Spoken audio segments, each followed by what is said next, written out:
che l'esigenza di discutere,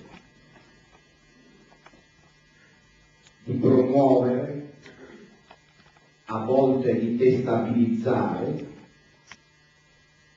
a volte di proporre.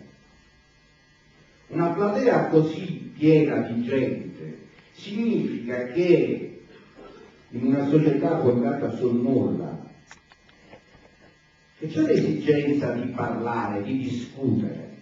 Oggi con la oasi da cui attingere per dissetarsi.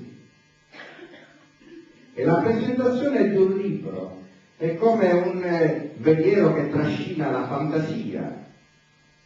C'è ancora la fantasia nella generazione vostra e nella generazione dei giovani. Mi sono innamorato leggendo il libro di Rino Carupa, di Antonio Canepa. È un personaggio poliedrico, ambizioso, enigmatico, ambiguo, ma è un personaggio, è un uomo che ha avuto il coraggio delle sue azioni, che ha osato mettersi in discussione, che ha avuto il coraggio di scrivere lui, con il suo protagonismo, la storia, seppure poi stoppata in situazioni del tutto ambigue con l'eccidio di Randazzo. Ma abbiamo avuto quello. La generazione successiva a Canepa, che cosa ha fatto di questa terra, della terra di Sicilia? La generazione successiva a Canepa, che cosa ha inculcato a noi giovani figli del precariato, della nullità? La vostra generazione, che cosa ci ha propinato? Ci ha detto sempre che noi siamo il futuro, su un presente vuoto, su un presente basato sul nulla.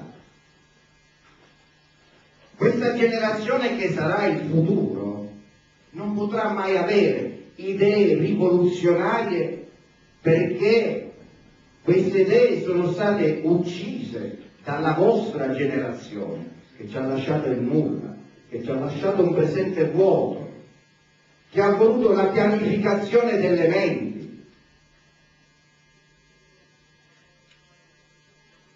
Reprimere e sopprimere il pressapochismo, questo deve essere la nuova parola d'ordine.